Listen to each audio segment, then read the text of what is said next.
Réveille-toi. Iago profite d'un bain de soleil dans son tout nouvel enclos. Envoyé par le parc animalier d'Amsterdam il y a 3 semaines, il s'acclimate peu à peu. L'idée, fournir un partenaire à la femelle fourmilier afin de fonder une famille, une démarche essentielle pour sauvegarder certaines espèces en danger. On a des espèces pour lesquelles on les présente en captivité pour expliquer aux gens la biodiversité de notre planète, mais qui sont déjà tellement nombreux dans les zoos qu'on n'a pas besoin de reproduction.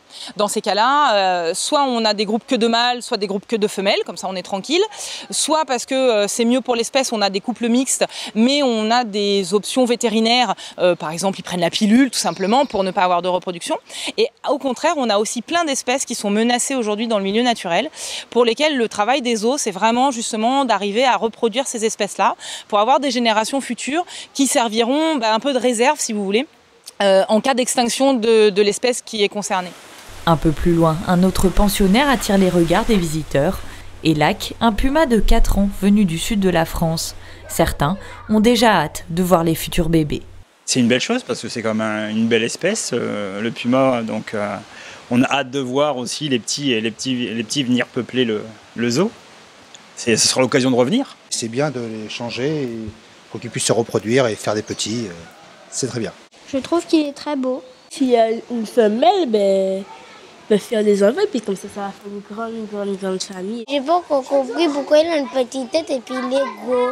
Il est magnifique et on dirait qu'il est enceinte, qu'elle est enceinte ou peut-être que c'est un mâle. C'est un mâle.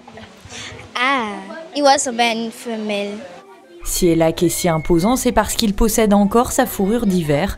La première étape pour lui sera de s'acclimater à son nouvel environnement avant d'être mis en contact avec la femelle. Dans la nature, ce sont quand même des animaux qui sont solitaires. Donc dans les zoos, on essaye de former des couples pour essayer de vivre ensemble, puisqu'on est quand même dans une structure, on veut faire des reproductions par rapport à certaines espèces qui peuvent ou non être menacées.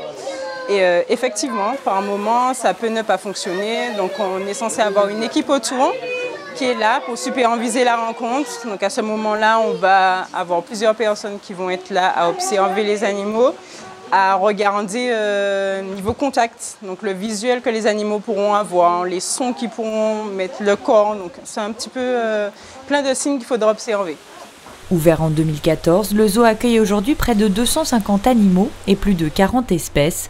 Cette année, plusieurs familles se sont d'ailleurs agrandies, comme ces tamarins à main rousse.